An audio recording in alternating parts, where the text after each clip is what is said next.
bonsoir à tous. Merci de choisir New World Info pour vous informer. Décryptage ce soir, nous irons bien sûr au Sénégal présidentiel. L'opposition vont debout contre le système de parrainage. Mamadou Diouf, bonsoir. Bonsoir. Merci d'avoir répondu à notre appel. Je vous en prie. Mamadou Diouf, quand on voit un peu ce qui se passe au Sénégal, il y a de quoi s'inquiéter un peu avant les présidentielles, non?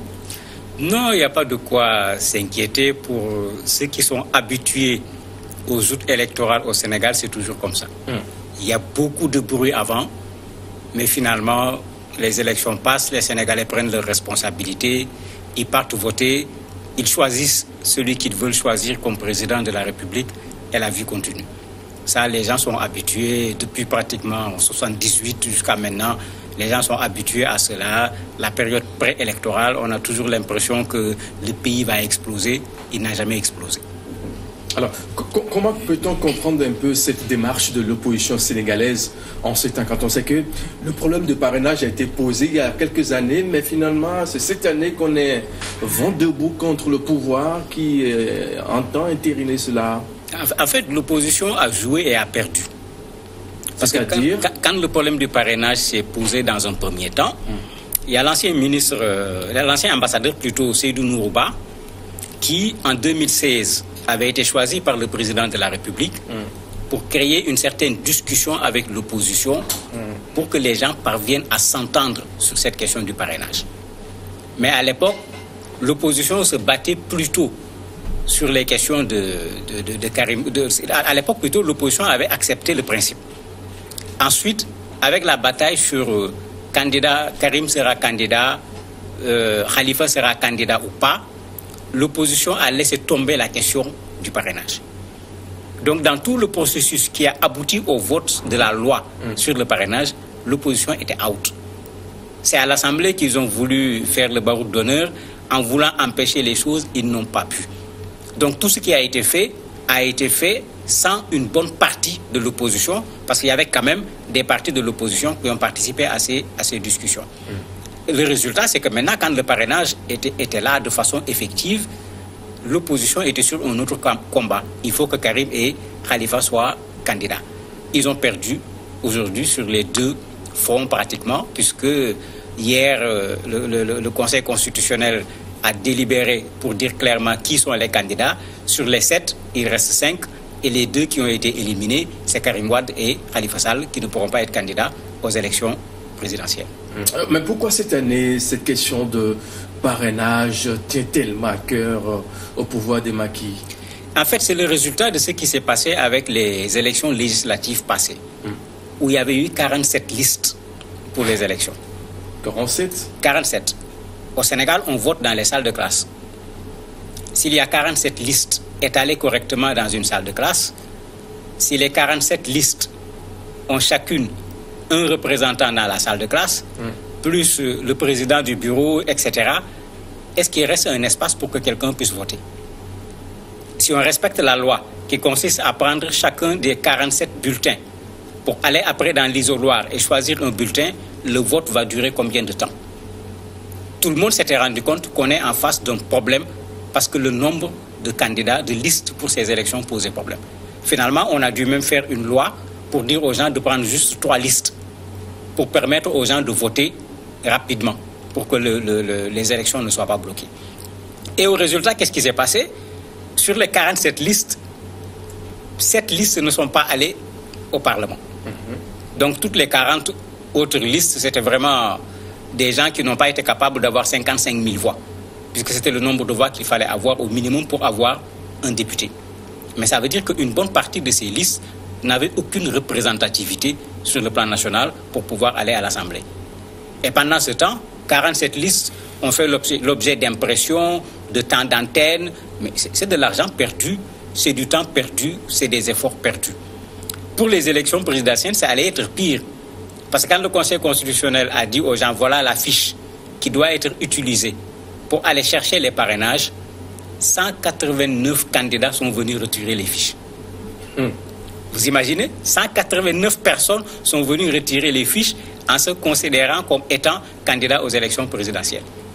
Mais chemin faisant, rapidement, beaucoup ont compris qu'ils n'auront pas le nombre de parrainages qu'il faut. Certains ont été très intelligents, ils ont sauté très tôt pour ne pas subir la honte. D'autres ont persisté et à l'arrivée, on s'est retrouvé avec 27 pratiquement. Sur les 27 aujourd'hui, c'est 5 qui ont validé leur candidature au niveau du Conseil constitutionnel en attendant les recours pour, à la limite, aujourd'hui et demain pour qu'on sache d'ici le 20 qui sera candidat. Et c'est sûr qu'on risque d'avoir 5 candidats, pas plus. Alors, mais d'autres disent quand même qu'avec cette question de parrainage, Macky est en train de choisir ses propres candidats qui iront en fait au présidentiel avec le... Mais non, actuellement, le plus dangereux n'a pas été écarté.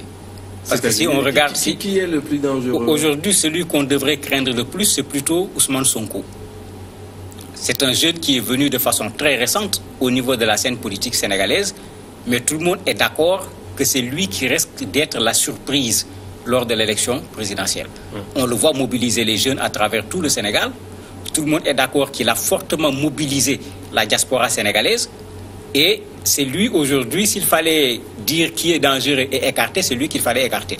Pourtant, il est passé à toutes les étapes. Parrainage, il est passé au premier coup. La validation des candidats, il est passé. Il n'a pas été retenu.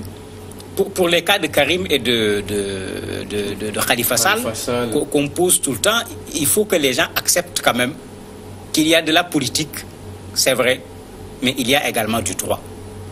Khalifa a été condamné pour escroquerie, pour faux et usage de faux en document administratif et en document de commerce.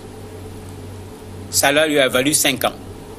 Le Conseil constitutionnel, en rejetant sa candidature, c'est ce qu'ils ont dit.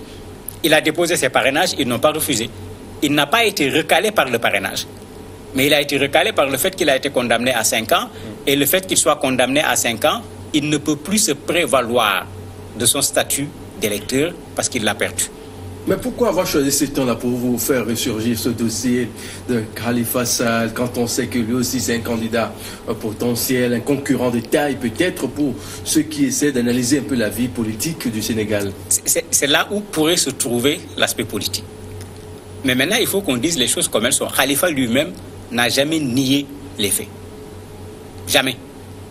Il y a eu des fausses factures, elles ont été présentées. Tout le monde est d'accord là-dessus.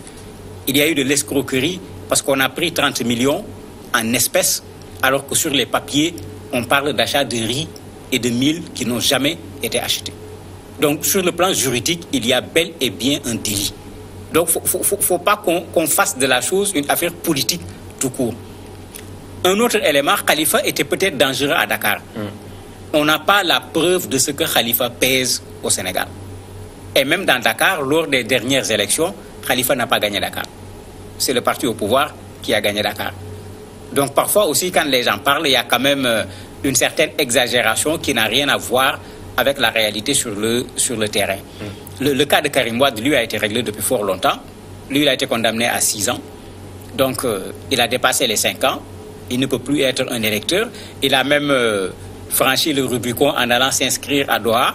Quand il s'est inscrit, les gens ont refusé son inscription parce que lui aussi, il a perdu son statut d'électeur à cause de la condamnation.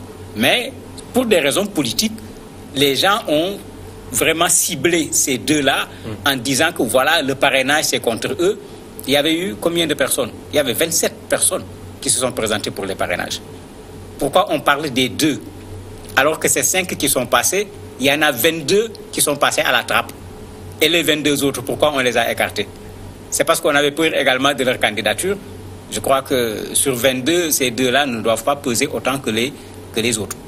Mais d'aucuns disent également que dans la foulée que Macky Sall est en train de ternir un peu l'image démocratique. On connaît bien sûr au Sénégal un pays de référence en matière démocratique dans la sous-région ouest-africaine. Oui, mais ça c'est le travail des politiciens qui, au lieu de poser le débat comme il est, posent tout sur le dos du président de la République. Quand il s'est agi d'aller chercher les parrainages, quelle est la relation entre chercher des parrainages et le président de la République? Je parlais du jeune Sonko qui est allé chercher ses parrainages, qui est passé au premier coup et qui a eu un nombre même supérieur au nombre de ceux qui sont des partis traditionnels qu'on connaît, qui ont déjà participé 1-2 fois à l'élection présidentielle. Mais c'est parce qu'aujourd'hui, le paysage politique sénégalais a fortement changé. Le président Macky Sall est soutenu par deux partis traditionnels du Sénégal, le Parti socialiste et l'AFP, qui sont des partis qui ont des bases extrêmement solides sur le plan national. En plus de son propre parti, plus tout un ensemble d'autres partis qui, comme ça se fait en Afrique, dès qu'on devient président de la République, ça devient mouvance présidentielle, tout le monde vient, parce que c'est là-bas où il y a les bonnes assiettes. C'est dommage, mais c'est ça la réalité. Au niveau de l'opposition, c'est le PDS, le parti de l'ancien président de la République, le président Wade, qu'on attendait comme structure pour faire face, mais le PDS a éclaté. Aujourd'hui, si le parrainage n'avait pas été là, il y aurait eu une dizaine de candidats issus du PDS. Tous ces gens sont passés à la trappe à cause du parrainage. On fait comment dans ces conditions? Qui est en face? C'est en fait ça le problème. Maintenant, c'est pourquoi on cible Khalifa et Karim en disant que le président a peur d'eux. Pour Karim, il faut rappeler que Karim n'a jamais fait ses preuves au Sénégal. Même quand son père a voulu, par des subterfuges, faire en sorte qu'il devienne maire de Dakar, etc., il a été battu, y compris dans son bureau de vote et dans son centre de vote. Donc vraiment, qu'on laisse la politique de côté et qu'on regarde quand même les faits et que l'analyse se fasse sur la base de faits et non sur la base de suppositions. Rien ne prouve que ces deux auraient pu empêcher au président de la République de gagner les élections à l'heure où nous parlons. Mais avec ce parrainage, cette question de parrainage, on a comme impression qu'on est en train d'écarter ceux qui peut-être veulent tenter à la chose politique, autrement dit, non? Non, c'est une règle du jeu. C'est pas donné à tout le monde quand même d'être parrainé facilement. Mais ce qui est demandé n'est pas grand. On voit peut-être au Sénégal, également au Bénin, de Patrice Talon. En France également, ça se fait avec les élus. Moi, je suis partisan du parrainage, sans que ça n'ait rien à voir avec une question de président de la République ou autre, parce que il faut que les comédiens sortent de la politique. Il y a trop de comédiens dans la politique. Vous imaginez 47 listes qui partent à des élections législatives. Les gens ne sont même pas capables d'avoir 55 000 voix pour avoir un député. Si ces 45 listes reviennent aux élections présidentielles, on fait comment? Alors qu'ici, pour le parrainage, on demandait 53 000 voix, 0,8% du fichier électoral. Les gens n'ont pas été capables de l'avoir.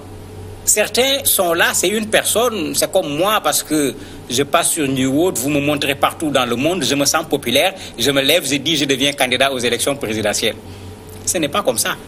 Qu'est-ce qu'il y a derrière toi? Où est la machine qui va faire ce travail? Et c'est ça qui a fait passer les gens à la trappe, parce que pour aller chercher les parrainages, beaucoup n'avaient pas des gens pour aller le faire. Ils ont été les premiers à quitter, parce qu'ils ont compris qu'ils ne vont pas l'atteindre.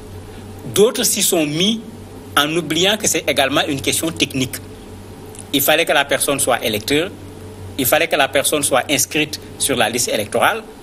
Il y a des mentions qu'il fallait faire dans le fichier électronique qu'on donnait.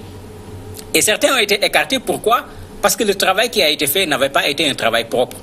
On s'est trompé sur le numéro de pièce d'identité de la personne, on s'est trompé sur le numéro de la carte d'électeur, on s'est trompé sur les noms et les prénoms. Et comme le Conseil constitutionnel avait dit, ils ont paramétré un logiciel. C'est le logiciel qui va faire le tri. Quand un logiciel fait le tri, je m'appelle Mamadou, vous écrivez mon nom, vous oubliez le OU, le U plutôt, le logiciel le rejette.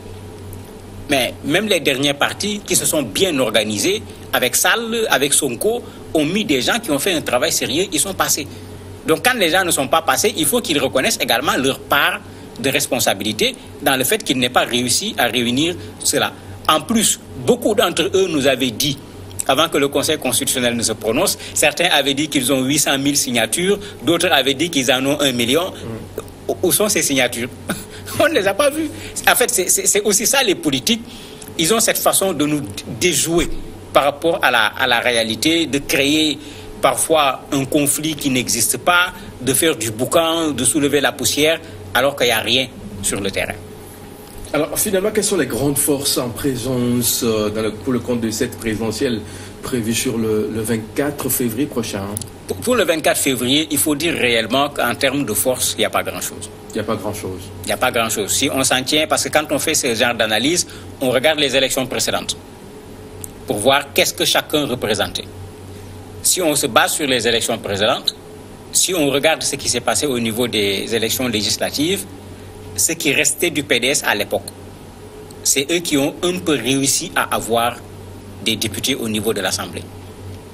tous les autres partis ont eu de petits nombres de députés au niveau de l'Assemblée. Donc si on se base sur ces résultats, le parti au pouvoir ne risque pas grand-chose. Maintenant, puisque les élections législatives et aujourd'hui, il y a eu d'autres problèmes. Il y a eu de la contestation. Il y a Sonko qui clairement est parti avec moins de 55 000 voix pour devenir député, qui a pu avoir facilement 53 000 voix comme étant des parrains qui seront certainement également des électeurs. On peut dire que les données ont changé. Mais Sonko vient d'arriver. Il peut peut-être être le challenger, il peut être celui qui va créer la surprise. Est-ce qu'il peut amener le président de la République au second tour? Parce que c'est ça l'enjeu. Amener le président de la République au second tour et coaliser l'opposition vers celui qui va sortir avec le président de la République pour pouvoir battre le président de la République. Et les partisans du président de la République l'ont compris. Ils font tout pour faire ce qu'on appelle un coup KO. C'est-à-dire passer dès le premier tour pour ne pas subir la coalition de l'opposition au moment d'un second tour. Et ils sont en train de ratisser extrêmement large au niveau du pays en termes de gens qui ont changé de camp. On a vu même des gens qui étaient avec l'ancien Premier ministre qui a été également président de l'UMOA. Quand on a dit qu'il ne pouvait pas passer à cause du parrainage, certains de ces cadres sont passés chez Macky Sall. Donc ça fait que le jeu actuellement est un jeu véritablement trouble à cause de ce comportement des politiciens. Et aujourd'hui, la plus grande force, c'est le parti qui est là au pouvoir sous la forme d'une coalition. Éventuellement, Maître Madi Kenya qui vient d'être candidat, parce que lui, il est sorti des rangs du PDS, c'est le seul qui a échappé pour être candidat. Est-ce que les militants du PDS vont se regrouper derrière lui, bien qu'il n'est pas le candidat du parti? Il s'est à la limite rebellé pour être candidat. Tout ça, c'est des équations qui sont là, qui sont difficiles à résoudre à l'état actuel des choses. Visiblement, la voie est très balisée pour un second mandat pour Macky. En tout cas, si la campagne se passe sans trop de problèmes, ça va être difficile, si on ne l'amène pas au second tour, de vaincre le président de la République. Parce qu'il a quand même un bilan à défendre, ce qui n'est pas le cas pour les autres. Il a également... On n'aime pas cela, mais c'est la réalité. Tout le matériel de l'État qui est là pour faire également sa campagne. Merci à vous, Mamadou, pour les explications, bien sûr, sur ce thème. Sénégal présidentiel, opposition vont debout contre le système de parrainage. Messieurs, nous allons devoir marquer une pause. Et juste derrière l'invité et la suite du grand rendez-vous de tous les soirs.